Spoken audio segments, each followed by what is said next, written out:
Hi friends, welcome to all. Scholars ഹബിൻ്റെ പുതിയൊരു വീഡിയോയിലേക്ക് ഏവർക്കും സ്വാഗതം. ഇന്ന് നമ്മൾ നോക്കാൻ പോകുന്നത് കഴിഞ്ഞ ദിവസം നമ്മൾ അപ്ലോഡ് ചെയ്ത വീഡിയോയുടെ പാർട്ട് 2 ആണ്. അതായത് ഗെറ്റഡ് പ്രീവിയസ് ഇയർ ക്വസ്റ്റ്യൻസിൻ്റെ ആദ്യത്തെ 5 ക്വസ്റ്റ്യൻസ് നമ്മൾ പാർട്ട് 3യിൽ നിന്നുള്ള 5 ക്വസ്റ്റ്യൻസ് നമ്മൾ നോക്കി. ബാക്കി 5 ക്വസ്റ്റ്യൻസ് ആണ് ഇന്ന് നമ്മൾ നോക്കാൻ പോകുന്നത്. അപ്പോൾ എല്ലാവർക്കും വീഡിയോയിലേക്ക് ഒരിക്കൽ കൂടി സ്വാഗതം. ഒന്നാമത്തെ ചോദ്യം, തുണിയുടെ മേന്മയെയും ബലത്തെയും സൂചിപ്പിക്കുന്നത്. ഒന്നാമത്തെ ചോദ്യം എന്താണ്? തുണിയുടെ മേന്മയെയും ബലത്തെയും സൂചിപ്പിക്കുന്നത്. Option A combing, option B roving, option C carding, option D count. നമ്മൾ ഈ ഓപ്ഷൻസ് കൃത്യമായി വായിക്കുമ്പോൾ നമുക്ക് മനസ്സിലാവും കോമ്പിംഗ്, റോവിംഗ്, കാർഡിംഗ് ഇത് മൂന്നും ഒറ്റൊരു ഇതുമായി ബന്ധപ്പെട്ട് നിൽക്കുന്നതാണ് അല്ലേ. അപ്പൊ ഈ ചോദ്യം എന്ന് പറയുന്നത് ടെക്സ്റ്റൈൽ സയൻസിൽ നിന്നുള്ള ചോദ്യമാണ്. അപ്പോൾ നമുക്ക് മനസ്സിലാക്കാൻ സാധിക്കും ഇത് മൂന്നും ഒറ്റ ഒരു ഭാഗത്തെ സൂചിപ്പിക്കുന്നതാണ്. കാരണം നാലിൽ നിന്ന് നൂലിലേക്കുള്ള പരിണാമം ഒരുപാട് പ്രോസസ്സിലൂടെ കടന്നു പോയിട്ടാണ് അല്ലേ.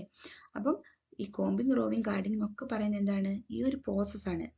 നാലിൽ നിന്ന് നൂലിലേക്കുള്ള പരിണാമത്തിൽ ഉൾപ്പെടുന്ന പ്രോസസ്സാണ് ഇതെന്ന് പറയുന്നത് കോമ്പിംഗ്, റോവിംഗ്, കാർഡിംഗ് ഒക്കെ. ഇനി എന്താണ് ഓരോന്നും നമുക്ക് നോക്കാം, വിശദമായി തന്നെ നമുക്ക് നോക്കാം. കോമ്പിംഗ് എന്ന് പറഞ്ഞിട്ടുണ്ടെങ്കിൽ എന്താണ്?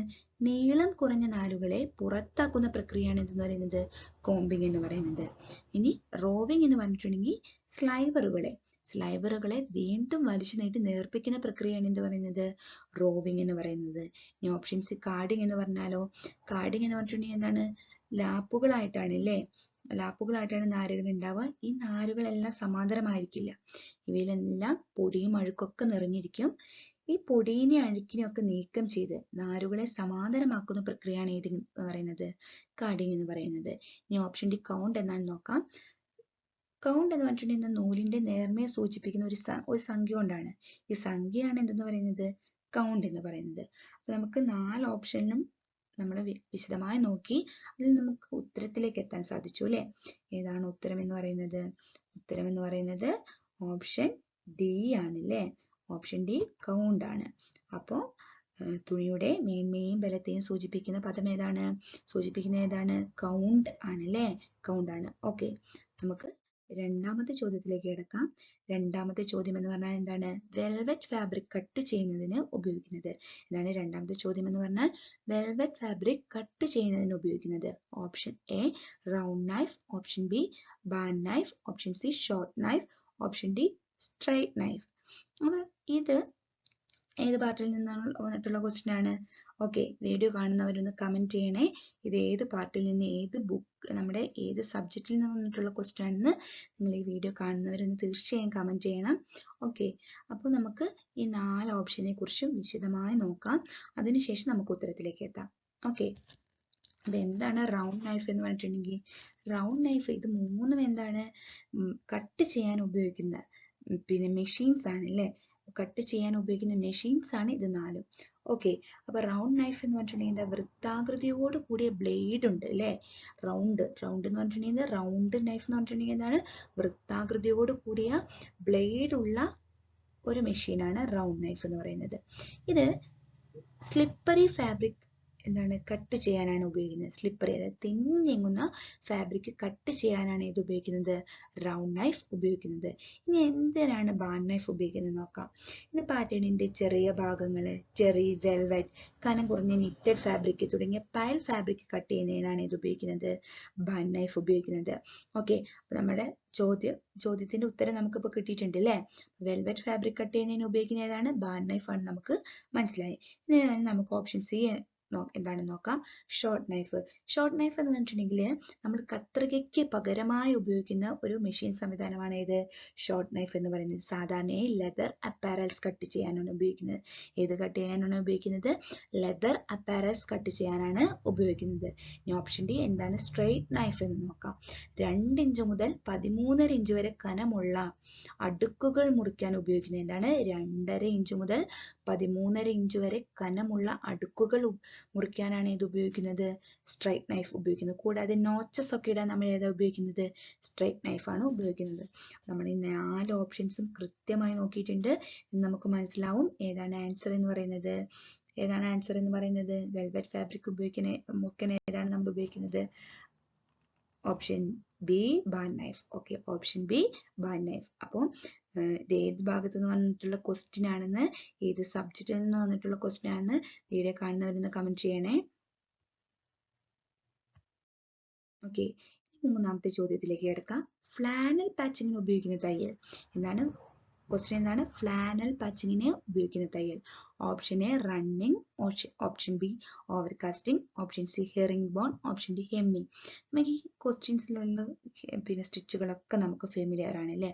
നമ്മൾ എംബ്രോയിഡറി പഠിക്കുന്ന ഏതൊരാൾക്കും സ്റ്റാർട്ട് ചെയ്യുന്ന സ്റ്റിച്ചാണ് റണ്ണിങ് സ്റ്റിച്ച് അല്ലേ?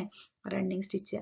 ഓക്കെ, റണ്ണിങ് സ്റ്റിച്ച് എന്ന് പറയുന്നത് ഔട്ട്ലൈൻ സ്റ്റിച്ചസിൽ പെടുന്നതാണ് റണ്ണിങ് സ്റ്റിച്ച് എന്ന് പറയുന്നത് അല്ലേ? ബേസിക് ആയിട്ടുള്ള ഒരു സ്റ്റിച്ചാണ് റണ്ണിങ് സ്റ്റിച്ച്. ഇനി option B overcasting. Overcasting stitch നമുക്കറിയാം, വസ്ത്രത്തിന്റെ അരികുകൾ വൃത്തിയാക്കുന്നതിന് ഉപയോഗിക്കുന്ന സ്റ്റിച്ചാണ് ഇത് ഓവർകാസ്റ്റിംഗ് സ്റ്റിച്ച്. അപ്പോൾ വസ്ത്രത്തിന്റെ അരികുകൾ വൃത്തിയാക്കാൻ ഉപയോഗിക്കുന്ന സ്റ്റിച്ച് ഏതാണ്? Overcasting stitch. ഇനി option C herring bone. Herringbone എന്ന് പറഞ്ഞിട്ടുണ്ടെങ്കിൽ നമുക്കറിയാം അല്ലേ? ഫ്ലാനൽ തുണികൾ. എന്താണ് ഫ്ലാനൽ തുണികൾ? കമ്പിളി വസ്ത്രങ്ങൾ. കമ്പിളി വസ്ത്രങ്ങൾ നമ്മൾ ഉപയോഗിക്കുന്ന സ്റ്റിച്ച് ഏതാണ്? ഹെറിംഗ് ബോൺ ആണ്. കമ്പിളി വസ്ത്രങ്ങളിൽ ഉപയോഗിക്കുന്ന സ്റ്റിച്ച് ഏതാണ്? Herringbone. അപ്പോൾ ഫ്ലാനൽ പാച്ചിങ്ങുമായിട്ട് ഉപയോഗിക്കുന്ന സ്റ്റിച്ച് ഏതായിരിക്കും? നമുക്കറിയാം ഏതാണ്? ഹെറിംഗ് ബോൺ ആണ് അല്ലേ? അപ്പോൾ ഓക്കെ, ഹെമ്മിങ് എന്നിരുന്നാൽ കൂടി നമുക്ക് ഓപ്ഷൻ ഡി എന്താണെന്ന് നോക്കാം. ഹെമ്മിങ് ആണ്. ഹെമ്മിങ് എന്ന് പറഞ്ഞാൽ എന്താണ്? വസ്ത്രത്തിന്റെ അരികുവശങ്ങൾ നമ്മൾ സ്റ്റിച്ച് ചെയ്യുന്നതിന് പകരം മടക്കി തയ്ക്കുന്നതിന് ഉപയോഗിക്കുന്ന തയ്യലാണ്. കൈ തയ്യലാണ് ഇതെന്ന് പറയുന്നത് ഹെമ്മിങ് എന്ന് പറയുന്നത്. ഓക്കെ, അപ്പോൾ ഒന്നുകൂടി നമുക്ക് നോക്കാം. ഫ്ലാനൽ പാച്ചിങ്ങിന് ഉപയോഗിക്കുന്ന തയ്യൽ ഏതാണ്? Herring bone. ഫ്ലാനൽ പാച്ചിങ്ങിന് ഉപയോഗിക്കുന്ന തയ്യൽ ഏതാണ്? Herring bone. ഓക്കെ, ഇനി നാലാമത്തെ ചോദ്യത്തിലേക്ക് പോകാം. അടിസ്ഥാനപരമായ വസ്ത്രങ്ങളിൽ എളുപ്പത്തിൽ ഉപയോഗിക്കുന്ന സീം. ക്വസ്റ്റ്യൻ എന്താണ്? അടിസ്ഥാനപരമായി വസ്ത്രങ്ങളിൽ എളുപ്പത്തിൽ ഉപയോഗിക്കുന്ന seam. Option A counter seam, option B flannel seam, option C plain seam, option D mock French seam. ഇനി ഈ 4 സീമുകളും എന്താണെന്ന് കൂടി നമുക്ക് നോക്കാം. ഈ 4 സീമുകളും എന്താണെന്ന് നോക്കുന്നതിലൂടെ നമുക്ക് ആൻസറിലേക്ക് എത്തിച്ചേരാൻ സാധിക്കും. എന്താണ് കൗണ്ടർ സീം? കൗണ്ടർ സീം എന്ന് പറഞ്ഞിട്ടുണ്ടെങ്കിൽ നമ്മൾ ചില കട്ട് കൂടിയ വസ്ത്രങ്ങളിലൊക്കെ മറ്റു സീമുകൾ കൊടുക്കാൻ പറ്റാത്ത അവസരത്തിൽ ഉപയോഗിക്കുന്ന സീമാണ് ഇത് കൗണ്ടർ സീം എന്ന് പറയുന്നത്. ഇനി ഫ്ലാനൽ സീം എന്ന് പറഞ്ഞിട്ടുണ്ടെങ്കിൽ കമ്പിളി വസ്ത്രങ്ങളിൽ കൊടുക്കുന്ന സീമാണ് ഇതെന്ന് പറയുന്നത് ഫ്ലാനൽ സീം എന്ന് പറയുന്നത്. ഓപ്ഷൻ സി പ്ലെയിൻ സീം എന്ന് പറഞ്ഞിട്ടുണ്ടെങ്കിൽ, പ്ലെയിൻ സീം എന്ന് പറഞ്ഞാൽ ഏറ്റവും ബേസിക് ആയിട്ടുള്ള സീമാണ്, ഏറ്റവും അടിസ്ഥാനപരമായിട്ടുള്ള സീമാണ് ഇത് പ്ലെയിൻ സീം എന്ന് പറയുന്നിട്ടുണ്ട്. അപ്പൊ പ്ലെയിൻ സീമിന്റെ മറ്റൊരു പേരാണ് എന്ത്? Dress seam. പ്ലെയിൻ സീമിന്റെ മറ്റൊരു പേരാണ് ഡ്രസ് സീം. അപ്പോൾ എന്താണ്? ഏറ്റവും അടിസ്ഥാനപരമായി ഉപയോഗിക്കുന്ന സീം ഏതാണ്? Plain seam. അപ്പോൾ നമ്മുടെ ആൻസറിലേക്ക് എത്തിക്കഴിഞ്ഞു. നമ്മുടെ ആൻസർ ഏറ്റവും അടിസ്ഥാനപരമായ വസ്ത്രങ്ങൾ എളുപ്പത്തിൽ ഉപയോഗിക്കുന്ന സീം ഏതാണ്? Option C plain seam. ഇനി ഓപ്ഷൻ ഡി മോക്ക് ഫ്രഞ്ച് സീമും കൂടെ നമുക്ക് നോക്കി വെക്കാം. എന്താണ് mock French seam? Mock French seam എന്ന് പറഞ്ഞാൽ ഫ്രഞ്ച് സീം പോലെ തന്നെയാണ് അല്ലേ? എന്താണ് ഫ്രഞ്ച് സീം എന്ന് പറഞ്ഞിട്ടുണ്ടെങ്കിൽ കട്ടി കുറഞ്ഞ വസ്ത്രങ്ങൾ ഉപയോഗിക്കുന്ന സീമാണ് അല്ലേ ഫ്രഞ്ച് സീം. അപ്പം മോക്ക് ഫ്രഞ്ച് സീം എന്ന് പറഞ്ഞിട്ടുണ്ടെങ്കിൽ അതുപോലെ തന്നെയാണ് ഏറെക്കുറെ, പക്ഷേ അത് സ്റ്റിച്ച് ചെയ്യുന്ന രീതിയിൽ വ്യത്യാസമുണ്ട് അല്ലേ? സ്റ്റിച്ച് ചെയ്യുന്ന രീതിയിൽ വ്യത്യാസമുണ്ട്. ഓക്കെ, അപ്പം നമുക്ക് ആൻസർ എന്താണ്? അടിസ്ഥാനപരമായ വസ്ത്രങ്ങളിൽ ഉപയോഗിക്കുന്ന സീം ഏതാണ്? Option C plain seam. എന്താണ്? Option C plain seam. Okay, ഇനി അഞ്ചാമത്തെ ചോദ്യത്തിലേക്ക് എടുക്കാം. പൗൺസിങ് രീതി ഉപയോഗിക്കുന്നത്. എന്തിനാണ് ഈ പൗൺസിങ് രീതി ഉപയോഗിക്കുന്നതാണ് ക്വസ്റ്റ്യൻ. അപ്പൊ ആദ്യം നമുക്ക് നോക്കാം എന്താണ് പൗൺസിങ് രീതി. എന്താണ് പൗൺസിങ് രീതി എന്ന് വെച്ചിട്ടുണ്ടെങ്കിൽ, പൗൺസിങ് രീതി എന്ന് വെച്ചിട്ടുണ്ടെങ്കിൽ ഇതൊരു മെത്തേഡാണ് അല്ലേ? എന്തിനു ഉപയോഗിക്കുന്ന മെത്തേഡാണ്? അതായത് നമ്മുടെ വസ്ത്രങ്ങളിൽ ഡിസൈനുകൾ പകർത്തുന്നതിന് ഒരു മെത്തേഡ്സ് യൂസ് ചെയ്യും അല്ലേ? എത്ര മെത്തേഡ്സ് ആണ് നമ്മൾ യൂസ് ചെയ്യുന്നത് വസ്ത്രങ്ങളിൽ? ഓക്കെ, ഇത് കാണുന്ന കൂട്ടുകാര് അറിയുന്നവരുണ്ടെങ്കിൽ ഒന്ന് കമന്റ് ചെയ്യുക. അടുത്ത വീഡിയോയിൽ ഞാൻ ഇതിന്റെ ആൻസർ പറയുന്നതായിരിക്കും. എത്ര രീതിയാണ് നമ്മൾ ഡിസൈനുകൾ പകർത്തുന്നതിന് ഉപയോഗിക്കുന്നത് നോക്കാം. ഡിസൈനുകൾ പകർത്തുന്നതിന് 3 രീതിയാണ് ഉപയോഗിക്കുന്നത്. ഏതെല്ലാമാണ് നിങ്ങളൊന്ന് കമന്റ് ചെയ്തേക്കണേ. ഓക്കെ, അതിൽ ഒരു രീതിയാണ് ഇത് പൗൺസിങ് രീതി എന്ന് പറയുന്നത്. അപ്പം ഡിസൈനുകൾ പകർത്തുന്നതിന് പരമ്പരാഗതമായി ഉപയോഗിക്കുന്ന രീതിയാണ് ഇത് പൗൺസിങ്. നമുക്ക് ഓപ്ഷൻസിലേക്ക് പോകാം.